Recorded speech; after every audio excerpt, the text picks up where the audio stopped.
You. ये video basically उन बच्चों के लिए है जिन्होंने अभी क्लास 11th में commerce as a stream choose किया है। आई होप आपके क्लास 10th के एग्ज़ाम्स काफ़ी अच्छे गए होंगे, and if you are from North East Delhi then it's a bit saddening situation for you, क्योंकि आपके बहुत सारे एग्जाम्स डिले हो चुके हैं एंड आपको जुलाई में अपीयर होना पड़ेगा। For rest of India I hope you all know the latest CBSE notification की बाकी जितने भी टेंथ के एग्ज़ाम्स हैं ऑफ सीबीएसई, नॉर्थ ईस्ट के अलावा हर जगह वो एग्ज़ाम्स जितने भी रह गए थे वो सब कैंसिल कर दिए गए हैं। So only North East students are going to give the exam, the left out exams in July, because the northeast area of Delhi was hit by the riots. That was a result of an amendment bill that was passed in Delhi. तो हम discuss करते हैं commerce के बारे में। Commerce एक बहुत ही interesting stream है और इस स्ट्रीम से आपको बहुत सारी अपॉर्चुनिटीज़ आगे जाके मिल सकती हैं, भले ही वो पब्लिक सेक्टर हो या आपका प्राइवेट सेक्टर हो। Even you can be a very successful entrepreneur. You can have your own startup और आप अपने खुद के कंसल्टेंसी फर्म्स भी खोल सकते हैं। तो कॉमर्स में कुछ सब्जेक्ट्स जो बहुत इम्पॉर्टेंट है उसमें से एक है अकाउंट्स, दूसरा है business studies that is your BSc, then we have economics, और it depends upon your school, आपकी स्कूल और क्या क्या आपको अपॉर्चुनिटीज़ देते हैं। Like psychology is also included as an subject, and then we have entrepreneurship. और इसके साथ ऑप्शनल में you can opt for various subjects such as maths, physical education, dance, painting and many more options, computer science, whichever field you are interested in. तो ये video basically is going to give you a very clear, like crystal clear introduction about what is actually accounts or what is accounting, ताकि आपको थोड़ा सा clear view मिल जाए कि ये subject जो आपने ऑप्ट किया है इसमें आपको किस तरीके से पढ़ाई करनी है, किस तरीके से आपको व्यू पॉइंट रहेगा इस सब्जेक्ट से रिलेटेड। सो स्टार्ट करते हैं। What is accounting? Education complete करने के बाद आप लोग में से कितने लोग चाहते होंगे कि आप कोई MNC ज्वाइन करें, ठीक है, कोई पब्लिक सेक्टर ज्वाइन करें, कोई इंडियन डिफेंस सर्विसेज ज्वाइन करना चाहता है, नेवी ज्वाइन करना चाहता है, कोई अब्रॉड जाके सेटल होना चाहता है, और कोई अपना खुद का बिजनेस स्टार्ट करना चाहता है। तो यहाँ पे MNC हो, पब्लिक सेक्टर हो, यहाँ पे आप काम करेंगे तो आप एज एन एम्प्लॉय काम करेंगे। आपको अपनी सैलरी से मतलब होगा और अपने काम से मतलब होगा, दैट्स ऑल। लेकिन वहीं आप अगर बिजनेस खोलते हैं तो आप एज अ ओनर काम करते हैं, एज एन एम्प्लॉयर काम करते हैं, नॉट एन एम्प्लॉय।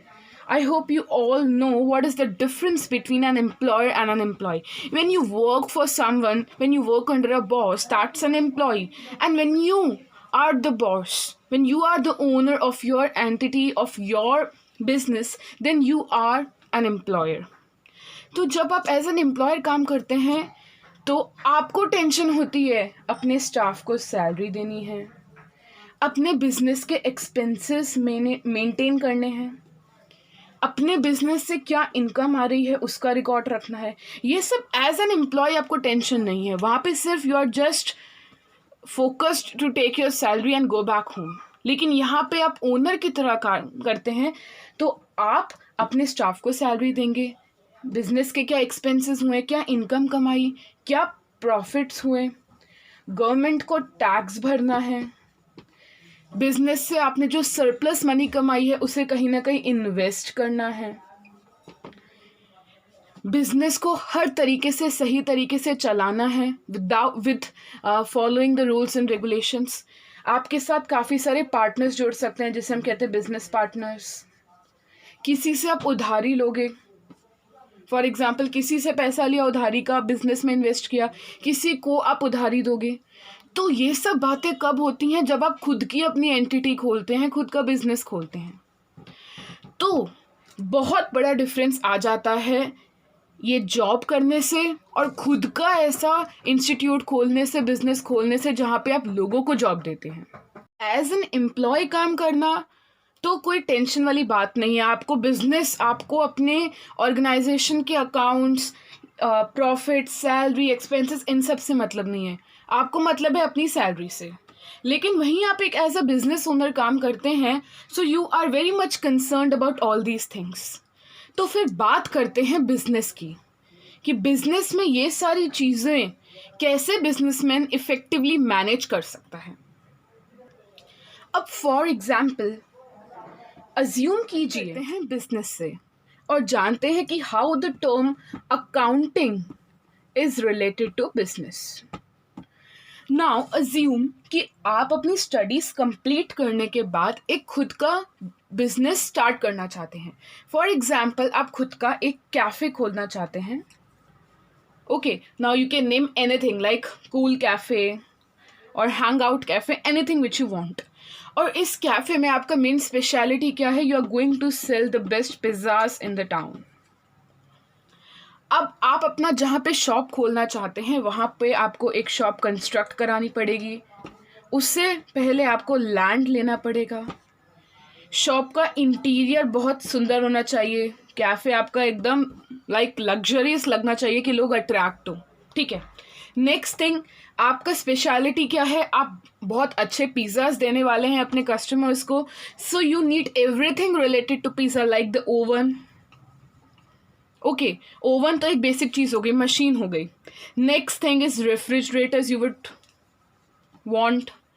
अपनी शॉप के लिए आपको एसीज चाहिए, फर्नीचर्स चाहिए। यहाँ पे ये सब प्रॉपर्टीज़ हैं आपकी।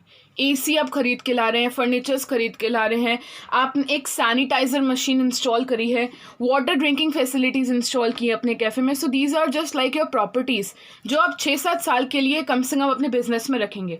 For example, if you are buying an AC, you will not replace it in 5 months. At least this AC is going to work 4 to 5 depending upon the AC, the brand which you have opted for. तो ये सब आपकी property बन जाती है, like an asset, जिससे हम long term में बेच के पैसा कमा सकते हैं या फिर लॉन्ग टर्म यूसेज के लिए ये लोग होते हैं। तो क्या बोलते हैं ये सब आप, दीज आर प्रॉपर्टीज। अब ठीक है, अब आपको पिज़्ज़ा से रिलेटेड आप बहुत सारी चीज़ें खरीदने वाले। For example, you are going to buy some butter, we have pizza base, we have toppings and many more things like oregano and all the necessary ingredients which are required in your pizza making. तो ये सारी चीज़ें हमारे खर्चे हो गई एक type की। आपने शॉप लिया, लैंड लिया, अपनी शॉप को के इंटीरियर में पैसा खर्च किया, then you are going to buy everyday materials which you require in making pizzas. फिर आपने शॉप के लिए कुछ प्रॉपर्टी खरीदी, फॉर एग्जाम्पल एसीज, फर्नीचर्स। अगर आपका जो ये कूल कैफ़े है वो होम डिलीवरी का ऑप्शन भी देता है, then you need to give bikes to your delivery boys. तो वो bikes are also going to work as properties. तो ये सब सारी बातें बिजनेस से रिलेटेड हैं। ठीक है, इम्पॉर्टेंट बात, आपने बिजनेस में 10 लाख रुपीज़ इन्वेस्ट किए as a owner. As an owner आपने अपने बिजनेस में 10 लाख लगाए। बिजनेस फ्री में तो स्टार्ट नहीं होगा, you need some funds at the starting. तो आपने 10 लाख रुपीज़ अपने बिजनेस में लगाए एज एन ओनर। तो ये सारी बातें को बिजनेस को कहीं ना कहीं सेव तो करना पड़ेगा। For example, mostly our mothers what they do, they maintain a diary and at the start of the month they write, like for example, if your mother is working, if your father is working, your mother is a housemaker, then she is getting some funds from the father to spend it. So she maintains a diary, वो लिखती हैं for example that for this month I have 50,000 rupees, then she divides कि इसको इतना पैसा देना, like milkman she has to pay this much, vegetable vendor she has to pay this much, okay, this much fees will go for education, this much money she has kept aside for entertainment. तो इतनी सारी चीज़ें वो क्यों एक जगह store करके रखती हैं, ताकि पता चले 50,000 में से कितना खर्च हो चुका है एंड 50,000 में से कितना बचा है। And most importantly she can analyse कि इस महीने कितना फालतू का खर्चा हो चुका है। फॉर एग्जाम्पल एंटरटेनमेंट में ज़्यादा मनी स्पेंड करना, that is almost near to और सेम टू यूजलेस। ठीक है, तो वो एनालाइज कर सकते हैं कि कहाँ पे खर्चा और हम रोक सकते हैं। तो बिजनेस भी कहता है कि मैंने 10 लाख रुपीज़ लगाए, बिजनेसमैन कहता है मैंने 10 लाख रुपीज़ लगाए, इतना खर्चा किया, तो मेरे को भी भाई बाद में पता चलना चाहिए कि मैंने एक बिजनेस खोला है not for charity but for earning profits.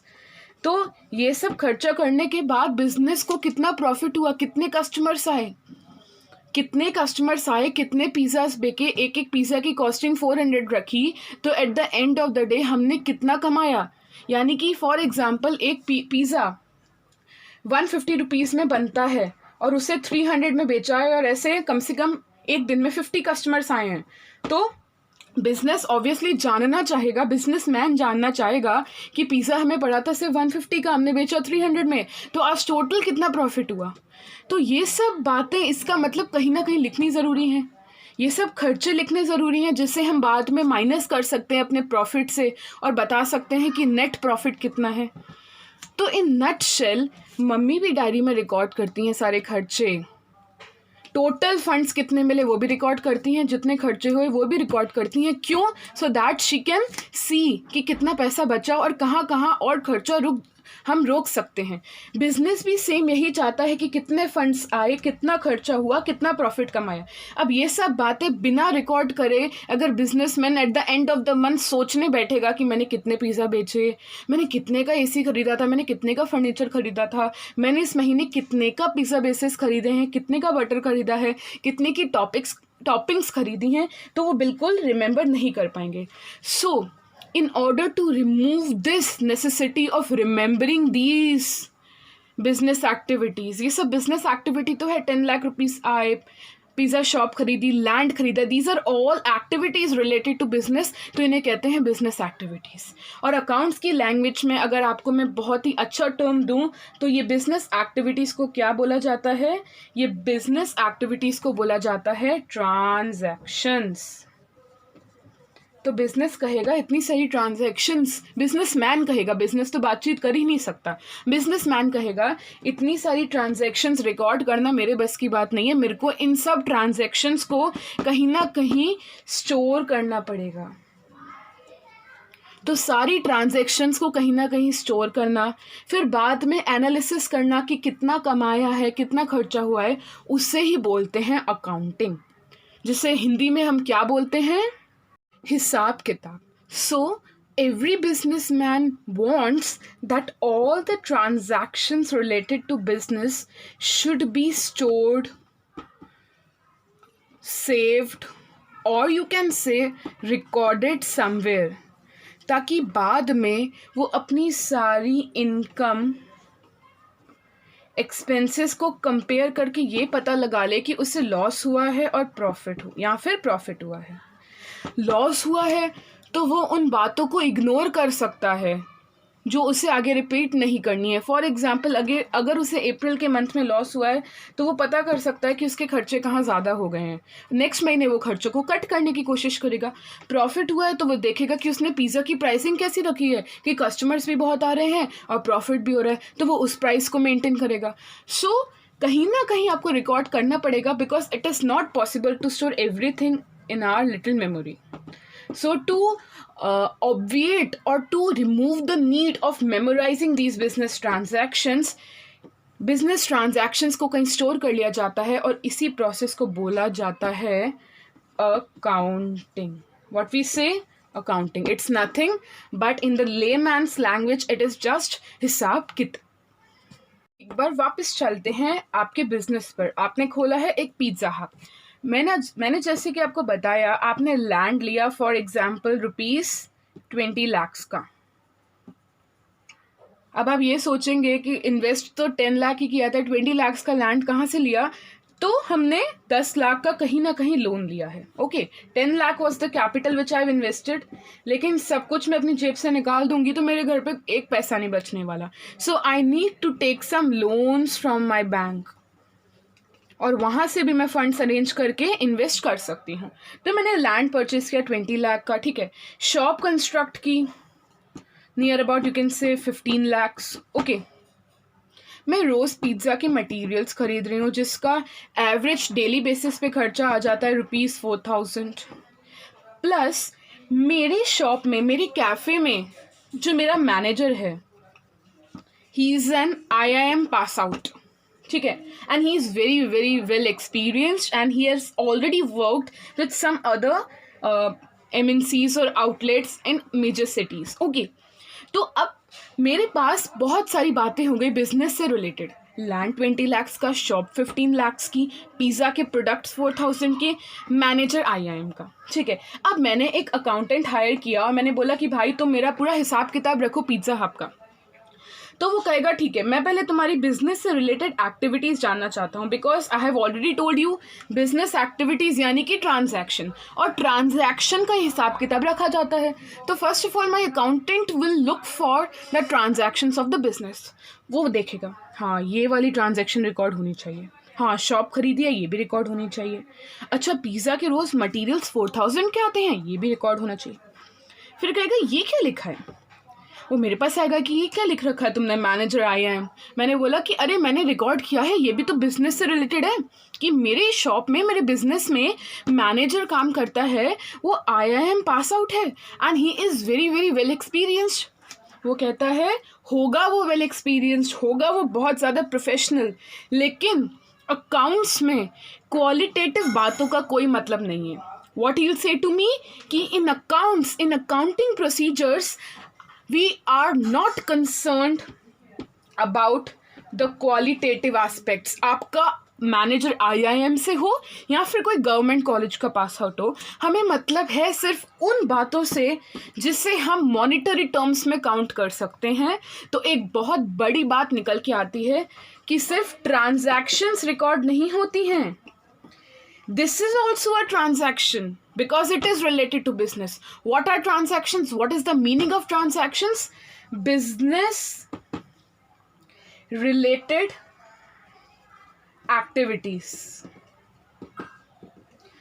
तो ये सारी ट्रांजैक्शंस हो गई बिकॉज यहाँ पे हर एक बात बिजनेस से रिलेटेड है, लेकिन फिर भी अकाउंटेंट इस बात को क्यों नहीं रिकॉर्ड करता? वो बोलता है कि ट्रांजैक्शंस रिकॉर्ड होंगी तो सिर्फ वो ट्रांजैक्शंस जो हम मनी टर्म्स में मेजर कर सकते हैं। So in short we can say that only monetary transactions are recorded, non-monetary transactions record नहीं होती हैं।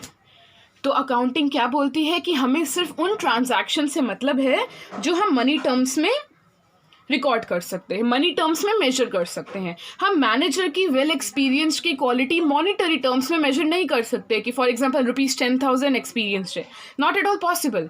तो ये एक एक्चुअली अकाउंटिंग का बहुत बड़ा लिमिटेशन और ड्रॉबैक है that accounting has nothing to do with its qualitative capabilities. Manager का वेल एक्सपीरियंस होना हमारे शॉप के लिए बहुत बड़ी बात है, क्योंकि इसके प्रोफेशनलिज्म की वजह से मेरा पिज़्ज़ा हब बहुत अच्छा चल रहा है, इसकी वजह से मेरे प्रॉफिट्स बहुत ज़्यादा आ रहे हैं। फिर भी इसकी क्वालिटी, मैनेजर की quality I am not gonna record in my books of account और इन माई अकाउंटिंग प्रोसीजर्स। तो आपको इतनी बात समझ में आ गई होगी कि only and only monetary transactions are recorded. अब अकाउंटिंग का थोड़ा सा प्रोसेस डिस्कस करते हैं, ठीक है। बहुत ही ईजी एग्जाम्पल के ज़रिए I am going to tell you every function of accounting और you can say the process of accounting. अब आप देखिए, मैंने अपने अकाउंटेंट को, जो मेरे यहाँ पे अकाउंटेंट आई हैव हायर्ड, मैंने उससे कुछ बातें बताई कि मैंने लैंड खरीदा, मैंने शॉप खरीदी, मैंने पिज़्ज़ा गुड्स खरीदे और मैंने एक बहुत ही वेल एक्सपीरियंस्ड IIM मैनेजर रखा। तो पहले उसने क्या किया, उसने सिर्फ इस ट्रांजैक्शन को देखा और बोला कि मैं इसे रिकॉर्ड नहीं करूँगा। तो उसने पहले आइडेंटिफाई किया कि कौन कौन सी ट्रांजैक्शन को वो मॉनिटरी टर्म्स में रिकॉर्ड कर सकता है। ऑब्वियसली लैंड की एक वैल्यू है, शॉप की वैल्यू है, पिज़्ज़ा गुड्स की वैल्यू है। IIM मैनेजर की कोई वर्थ या वैल्यू हम नहीं कर सकते कि ये 10,000 का है या 20,000 का है। I know you are going to give him salary, but यहाँ पे मैं बात कर रही हूँ IIM मैनेजर का क्वालिटेटिव एस्पेक्ट, जिस क्वालिटी की वजह से, उसकी प्रोफेशनलिज्म की वजह से हम इतने प्रॉफिट्स कमा पा रहे हैं। वो बोलेगा कि नहीं, IIM मैनेजर का ये जो प्रोफेशनलिज्म है मैं इसे मॉनिटरी टर्म्स में नहीं लिख सकता, तो ये बात तो बिल्कुल नहीं आती। Though we are going to record his salary, लेकिन वो कंसेप्ट अभी बाद में आएगा। तो सबसे पहले मेरे अकाउंटेंट ने क्या किया है, सारी ट्रांजैक्शंस को आइडेंटिफाई किया, दिस ऑल वर ट्रांजैक्शंस। उसने सारी ट्रांजैक्शंस को आइडेंटिफाई किया और देखा कि कौन सी मॉनिटरी ट्रांजैक्शंस है और कौन सी नॉन मॉनिटरी है, जिसे देखने पे ये पता चला कि इसको छोड़ के सारी ट्रांजैक्शंस क्या हैं, मॉनिटरी। तो first step of accounting becomes identifying the transactions that can be recorded. तो आपको इजीली समझ में आ गया होगा कि पहले स्टेप को आइडेंटिफाइंग क्यों कहते हैं, because accountant is going to look for the transactions, what are transactions, activities related to business, and then he will decide कौन सी ट्रांजैक्शन रिकॉर्ड करनी है, कौन सी नहीं करनी है। एट लास्ट वो सिर्फ मॉनिटरी ट्रांजैक्शंस को ही रिकॉर्ड करेंगे।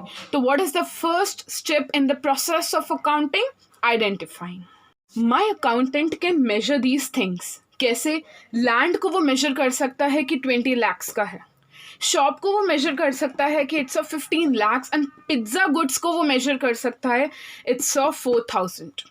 तो ये जो आइटम्स हैं, लैंड और शॉप तो हमारी प्रॉपर्टी हो गई, पिज्ज़ा गुड रोज़ लगेगा तो ये हमारे रोज़ के आइटम हो गए, ठीक है। तो ये सब जो भी हैं आइटम्स, जो प्रॉपर्टीज़ हैं, उसे वो मेजर कर सकता है in terms of our Indian currency. यहाँ पे मैं बात कर रही हूँ इंडिया में जो बिजनेस खोला गया है ऑब्वियसली, तो Indian currency you know that is rupees. तो यहाँ पे ये सारी चीज़ों की वैल्यू हम इन टर्म्स ऑफ रुपीज़ लिख सकते हैं, like for example ₹20 lakhs, ₹15 lakh। So in nutshell ये सारी चीज़ों को मेजर किया जा सकता है पैसों में मेजर किया जा सकता है। पहली बात तो आइडेंटिफाई किया कौन कौन सी ट्रांजैक्शन आएंगी, तो उसे पता चला सिर्फ मॉनिटरी ट्रांजैक्शंस आएंगी। उसके बाद मॉनिटरी ट्रांजैक्शंस यानी कि those transactions which you can measure in terms of money, जिसकी आप वर्थ लिख सकते हो इन टर्म्स ऑफ मनी। तो सेकेंड स्टेप ऑफ अकाउंटिंग बनता है measuring. What is the second step in the process of accounting? Measuring. So I hope identifying और measuring क्यों ये दोनों पहले स्टेप्स हैं आपको अभी तक क्लियर हो गया होगा। मैं आपको पहले बता दिया कि पिज़्ज़ा हब से रिलेटेड, हमारे बिजनेस से रिलेटेड बहुत सारी बातें हैं, लैंड है, शॉप है, मैंने कैपिटल इंट्रोड्यूस किया वो है, पिज़्ज़ा गुड्स है, सैलरी देनी है अपने मैनेजर को, ये सारी बातें मैं नहीं याद कर सकती। और मोस्ट इम्पॉर्टेंटली रोज़ कस्टमर्स आ रहे हैं, उनको पिज़्ज़ा बेच रहे हैं हम लोग, तो उनसे कितना मैं रेवेन्यू कमा रही हूँ, इनकम कमा रही हूँ, वो मैं याद नहीं रख पाऊँगी। At the end of the month अगर आप मेरे को बोलो एज अ बिज़नेस ओनर कि तुम्हारा बिज़नेस है, तुम बताओ तुमने इस महीना कितना खर्चा किया है, कितना कमाया है, तो मैं बोलूँगी कि मेरी मेमोरी इतनी नहीं है कि मैं ये सब चीज़ें याद करूँ। तो अकाउंटिंग कहती है कि no need to give stress to your memory, क्योंकि अकाउंटिंग बनी ही इस काम के लिए है जहाँ पे सारे बिजनेस ट्रांजैक्शंस रिकॉर्ड हो पाए। तो अब जैसे एक मम्मा डायरी मेंटेन करती हैं and she is recording everything कि उन्हें 50,000 मिले हैं पापा से, और if she is earning salary तो उसे 50,000 सैलरी मिली है और कितना कितना खर्चा करना है, तो वो हवा में नहीं करती, शी मेंटेन्स अ डायरी, और या फिर वो मोबाइल में डिजिटल नोट्स में रिकॉर्ड करती हैं। तो बिजनेस भी कहता है भाई ये कहीं रिकॉर्ड करो, ये कहीं सेव करो। तो द फर्स्ट बुक, हम अपने कॉपीज़, मैथ्स की कॉपी में सम करते हैं ना, कैलकुलेशंस करते हैं, ऐसे ही बिजनेस की भी कॉपीज़ होती हैं, बुक्स होती हैं, जहाँ पे वो ये सारी ट्रांजैक्शंस रिकॉर्ड करता है। So the first book of account in which these transactions are recorded for the first time, उसे बोला जाता है जर्नल। आई होप 11th में आने से पहले जर्नल एंट्रीज काफ़ी ज़्यादा फेमस हो गई होंगी, आपने सुन लिया होगा अपने सीनियर से। और इसका ना लोग एक बहुत डर क्रिएट करते हैं कि जर्नल एंट्रीज हम रटते हैं, वैसे रटनी नहीं चाहिए। इसका बहुत इजी लॉजिक होता है जो ईजिली समझा जाता है, क्योंकि accounting is everything about logic. आप जहाँ रटना स्टार्ट किया वहाँ पे आपकी अकाउंटिंग ख़त्म हो जाएगी ऑलरेडी, आपको सब्जेक्ट आगे समझ नहीं आएगा। तो the first book in which we are going to record these transactions for the first time, उसे बोलते हैं जर्नल। बुक का नाम जर्नल है। आपकी बुक्स होती है, कोई क्लासमेट की होती है, कोई योगा की होती है, तो ये बुक आपकी जर्नल है। इस बुक का नाम क्या है? जर्नल।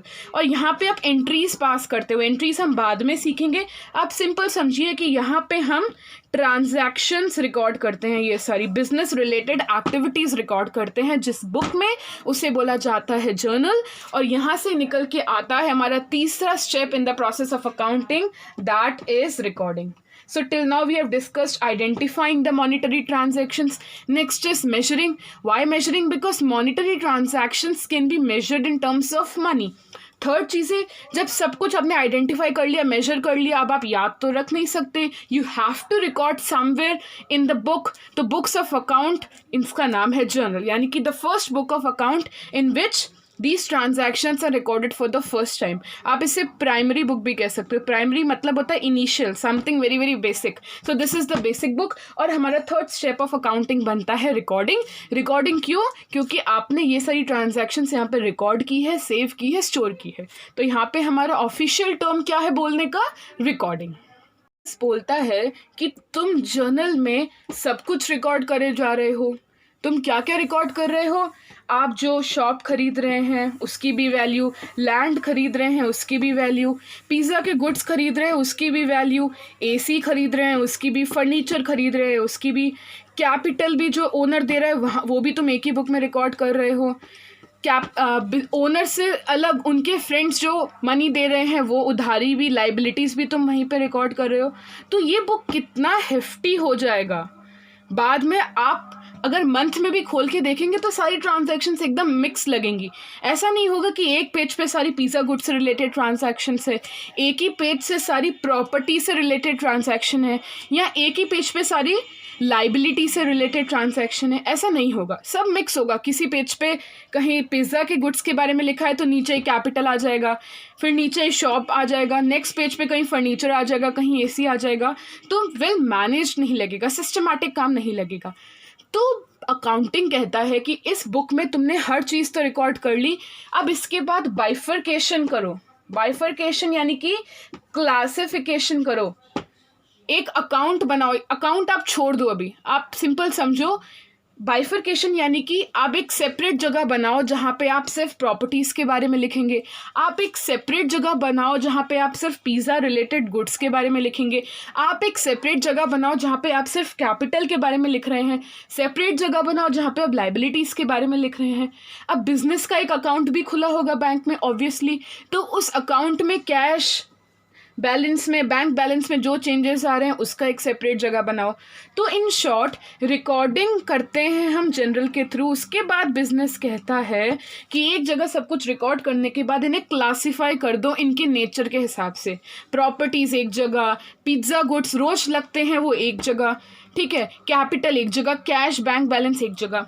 तो हमारा फोर्थ स्टेप यही होता है बाइफरकेशन, जिसे हम बाइफरकेशन ना बोलते हुए बोलते हैं क्लासिफिकेशन या क्लासिफाइंग, यानी कि सेपरेटिंग और bifurcating these transactions on the basis of their nature. तो अभी तक क्या क्या डिस्कस किया है? Identifying, measuring, recording in general and classifying. अब क्लासिफाई जहाँ हम करते हैं उसे बोला जाता है लेजर। अलग अलग अकाउंट्स बनते हैं, कैश बैलेंस के अलग अकाउंट्स बन रहे हैं, कैपिटल का अलग बन रहा है। हमने आप बिजनेस ओनर है, आपको कोई फ्रेंड है श्याम ने आपको पैसा दिया तो वो हो गई लाइबिलिटी, आपके ऊपर लाइबिलिटी हो गई, तो उसका श्याम का अलग अकाउंट बनेगा। अकाउंट अभी नहीं समझो तो आप सिंपल बोल सकते हो अलग स्पेस बनेगी जहाँ पे सिर्फ श्याम से रिलेटेड ट्रांजैक्शंस रिकॉर्ड होंगी। कैश की अलग स्पेस बनेगी जहाँ पे सिर्फ कैश से रिलेटेड ट्रांजैक्शंस रिकॉर्ड होंगी। तो अलग अलग स्पेसेस बना देना है अकॉर्डिंग टू द नेचर। तो ये काम कहाँ पे होता है? क्लासीफाइंग पे। कहता है कि आपने अकाउंटिंग नामक इतना बड़ा आडंबर क्यों किया? So that you can know at last कि how much profits you have earned. Business owner क्या बोलता था कि इतनी सारी ट्रांजैक्शंस मैं याद नहीं रख सकता, मैं भूल जाऊंगा, तो मैं अकाउंटिंग कर लेता हूँ, हिसाब किताब रख लेता हूँ ताकि मेरे को ईजिली पता चल जाए कि मैं कितने प्रॉफिट्स कमाया हूँ। बिजनेस का मेन मोटिव इज प्रॉफिट। तो जब ये सारी इन्फॉर्मेशन हम जर्नल में रिकॉर्ड करते हैं, ठीक है, फिर हम लेजर में क्लासीफाई करते हैं, तो उसके बाद ये सारी इन्फॉर्मेशन का हम एक समअप करते हैं। हम बोलते हैं ना नटशेल, वो नटशेल करते हैं।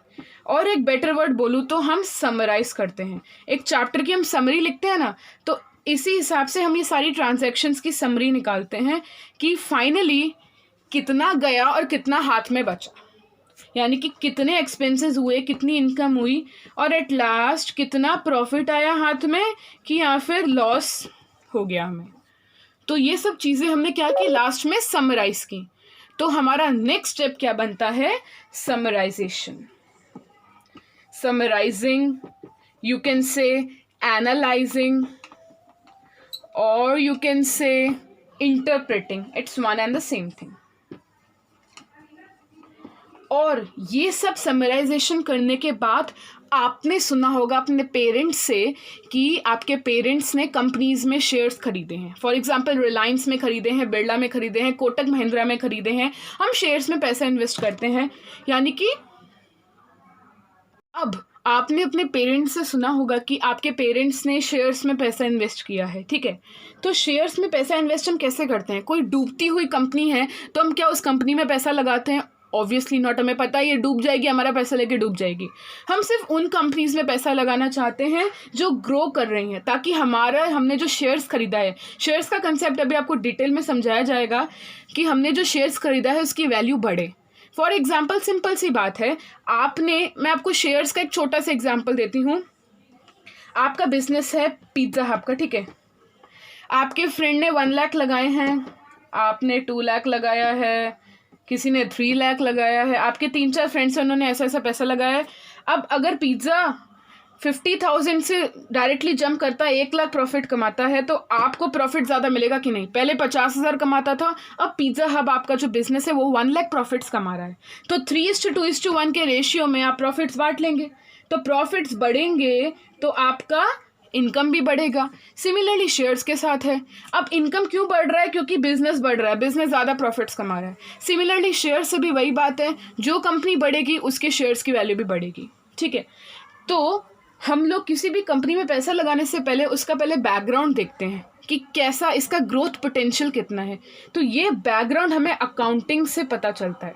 अकाउंट्स इजीली कंपनीज अपने अकाउंट्स एक्चुअली पब्लिश करती हैं ताकि बड़े बड़े इन्वेस्टर्स, यहाँ पे हम जैसे लोगों की बात नहीं हो रही है, यहाँ पे मैं बात कर रही हूँ बड़े बड़े इन्वेस्टर्स की. टाटा है, बिरला है, विप्रो के हैं.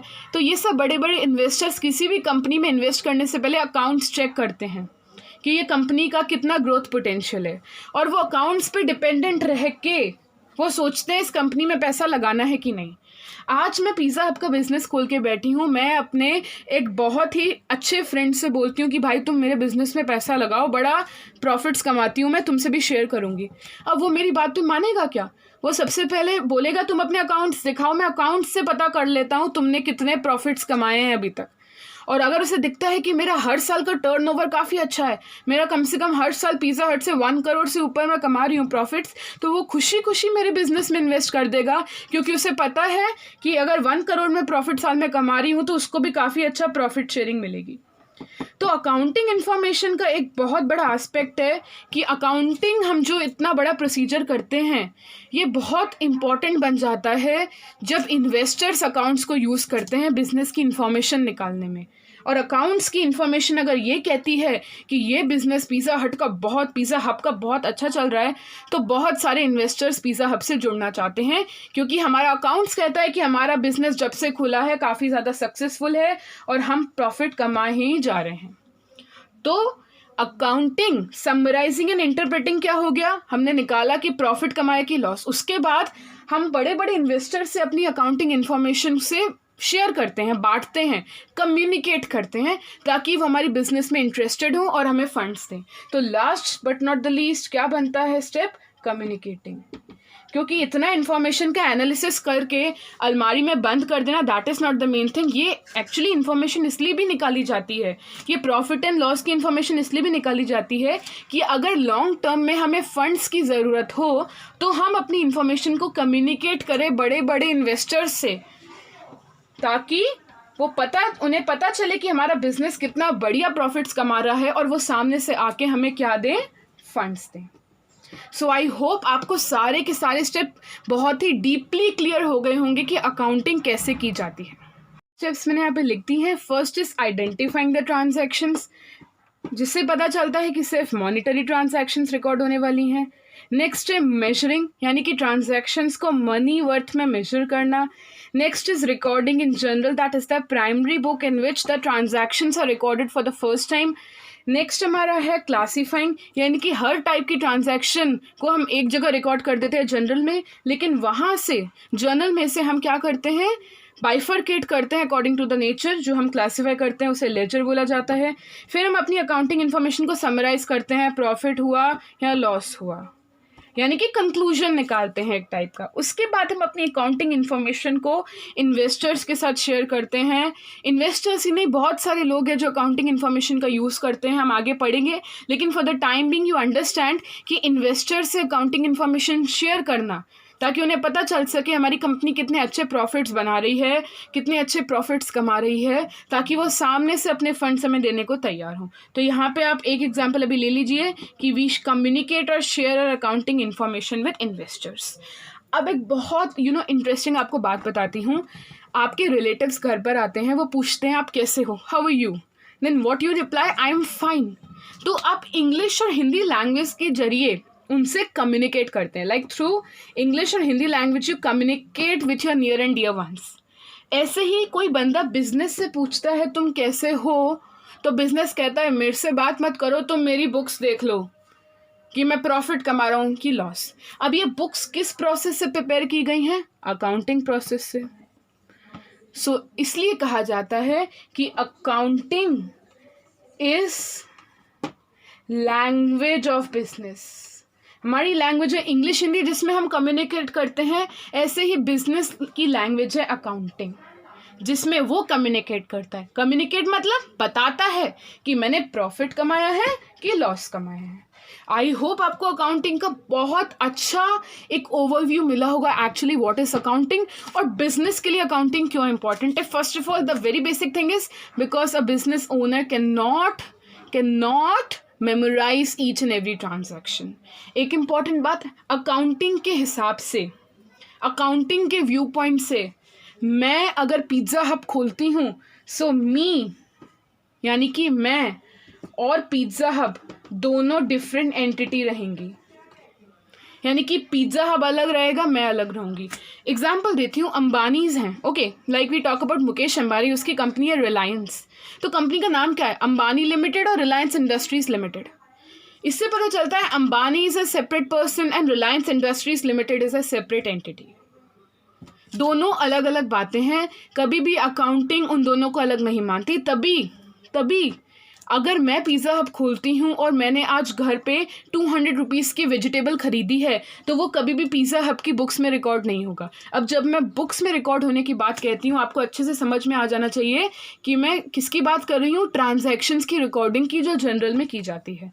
तो मैंने क्या बोला, अगर मैं घर में 200 रुपीज़ की वेजिटेबल खरीद रही हूँ, 500 के फ्रूट्स खरीद रही हूँ, 60,000 का AC खरीद रही हूँ for the purpose, for the comfort at my home, I'm not gonna record those transactions in the books of Pizza Hub, क्योंकि वो transactions मेरे घर से related है, मेरे business से नहीं।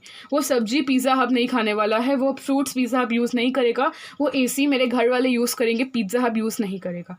So only those transactions are recorded in the books of account which is related to business। और हमेशा ये एक रूल है कि अकाउंट्स बिजनेस और बिजनेसमैन को अलग मानता है, बिजनेसमैन को अलग मानता है और बिजनेस को अलग मानता है, ठीक है। इसलिए जब बिजनेस ओनर पिज़्ज़ा हब में पैसा लगाएगा तो उसे एक स्पेशल नाम के साथ रिकॉर्ड किया जाता है, क्या बोलते हैं उसे? कैपिटल। यानी कि मैंने अगर अपने पिज़्ज़ा हट में 10 लाख रुपीज़ लगाए हैं, मैंने क्या बोला कि मैंने 10 लाख रुपीज़ लगाए हैं, मैंने अपने घर वालों से बोला कि मैं 10 लाख रुपीज़ के साथ स्टार्ट कर रही हूँ अपना पिज़्ज़ा हब, तो मेरे इस 10 लाख रुपीज़ को पिज़्ज़ा हब क्या बोलेगा? कैपिटल। तो जब बिजनेस ओनर पैसा लगाता है बिजनेस में तो इसे एक स्पेशल नेम के साथ रिकॉर्ड किया जाता है, कैपिटल। लेकिन वहीं कोई आदमी, मेरा फ्रेंड, कोई डिफरेंट फ्रेंड पैसा लगाएगा तो इसे रिकॉर्ड किया जाएगा एज अ लाइबिलिटी। लेकिन हमेशा याद रखना, कैपिटल को भले ही, मेरे इस 10 लाख को भले ही एक स्पेशल नेम के साथ रिकॉर्ड किया जा रहा है कैपिटल, लेकिन एक्चुअली कैपिटल भी एक प्रकार की लाइबिलिटी है। हमेशा बिजनेस को याद रहेगा कि उसे, बिजनेसमैन को कभी ना कभी लॉन्ग टर्म में ये 10 लाख रुपए वापस करने पड़ेंगे, क्योंकि मैंने ये लाइबिलिटी दिए थे, मैंने इसे दिए थे। भले ही मैं ही अपने बिजनेस की ओनर हूँ, लेकिन अकाउंट्स कहता है कि business and businessman they are 2 separate entities. Business अलग बात है, बिजनेसमैन अलग बात है। तभी बिजनेसमैन के पर्सनल खर्चे बिजनेस की बुक में रिकॉर्ड नहीं किए जाते हैं, वरना मेरा घर का हर खर्चा मेरे पिज़्ज़ा हब की बुक्स में रिकॉर्ड किया जाता है, ऐसा नहीं है। ओनली पिज़्ज़ा हब से जुड़े जो खर्चे हैं वही पिज़्ज़ा हब की बुक्स में रिकॉर्ड होंगे। So understand one thing, businessman and business are two separate entities. लेकिन अगर आप लॉ की बात करो, इंडियन गवर्नमेंट की बात करो, इंडियन नहीं गवर्नमेंट की बात करो, तो गवर्नमेंट सरकार ये सोचती है कि बिजनेस मैन और बिजनेस दोनों अलग बातें नहीं हैं। अकाउंटिंग पॉइंट ऑफ व्यू से I and my business are two separate entities, लेकिन जब गवर्नमेंट में मेरे को टैक्स भरना है तो मैं अपनी इसी बिजनेस की इनकम पे टैक्स भरूंगी। अगर ये बिजनेस को कुछ होता है तो गवर्नमेंट मेरे को पूछेगी। अगर मेरा बिजनेस कोई इलीगल काम करता है तो गवर्नमेंट मेरे को पूछेगी। अगर मेरा बिजनेस पोल्यूशन कर रहा है सोसाइटी में तो गवर्नमेंट मेरे को पूछेगी। तब मैं ये नहीं बोल सकती कि नहीं इनसे बात करो क्योंकि मैं और बिजनेस अलग है, ऐसा नहीं है। सिर्फ अकाउंटिंग पॉइंट ऑफ व्यू से बिजनेस मैन और बिजनेस को अलग रखा जाता है और इसी वजह से कैपिटल को लाइबिलिटी ट्रीट किया जाता है। आप देखोगे बुक्स में पढ़ोगे आगे, कैपिटल को पता क्या बोला जाता है? Internal liability of the business. कोई और मेरा फ्रेंड अगर लाइबिलिटी दे उसे एक्सटर्नल लाइबिलिटी ट्रीट किया जाएगा, लेकिन अगर मैं अपने बिजनेस में पैसा लगाऊं एज अ कैपिटल, उसे इंटरनल लाइबिलिटी माना जाता है। इसी कंसेप्ट की वजह से, क्योंकि ये रूल है कि अकाउंटिंग बोलता है कि मैं और मेरा बिजनेस दो अलग अलग बातें हैं, लेकिन गवर्नमेंट ऐसा नहीं मानती। गवर्नमेंट जब भी बोलेगी वो हमेशा अंबानी और रिलायंस को एक ही मानेगी, लेकिन अकाउंट्स कहता है कि Ambani is different thing, Reliance is different thing. I hope आपको अकाउंटिंग का काफ़ी अच्छा व्यू पॉइंट मिला होगा। अब जो मैं नेक्स्ट वीडियो रिलीज़ करूँगी उसमें मैं आपको आपके क्लास 11th का फर्स्ट चैप्टर इंक्लूड करूँगी, इंट्रोडक्शन टू अकाउंटिंग। अभी इंट्रोडक्शन तो आपको मिल गया है, अब अकाउंटिंग के क्या बेनिफिट्स हैं, क्या लिमिटेशंस हैं, ये अकाउंटिंग इन्फॉर्मेशन कौन यूज़ करता है? इन्वेस्टर्स। लेकिन और भी बहुत सारे लोग हैं जो इस अकाउंटिंग इन्फॉर्मेशन को पढ़ना चाहते हैं, देखना चाहते हैं कि पिज़्ज़ा हब कितना कमा रहा है, देखना चाहते हैं कि रिलायंस इंडस्ट्रीज़ कितना कमा रही है। तो हम उन लोगों के बारे में जानेंगे कि ऐसे महान लोग कौन हैं जिन्हें बिजनेस की अकाउंटिंग इन्फॉर्मेशन में इंटरेस्ट है। हम बहुत सारे लिमिटेशंस के बारे में पढ़ेंगे, बहुत सारे इम्पॉर्टेंस पढ़ेंगे अकाउंटिंग के। So till now we have discussed each and everything that is needed to describe accounting. उसके बाद हम आगे डिस्कस करेंगे मेरी नेक्स्ट वीडियो में। I hope you like the video. If you really liked it, please hit the like button, please share with your friends, please subscribe to my channel Padhaku star pro, and do hit the bell icon for the latest notifications. अगर आपको सच में बहुत मज़ा आ रहा है तो अपने अच्छे कमेंट्स एंड सजेशंस दें। So thank you guys, bye.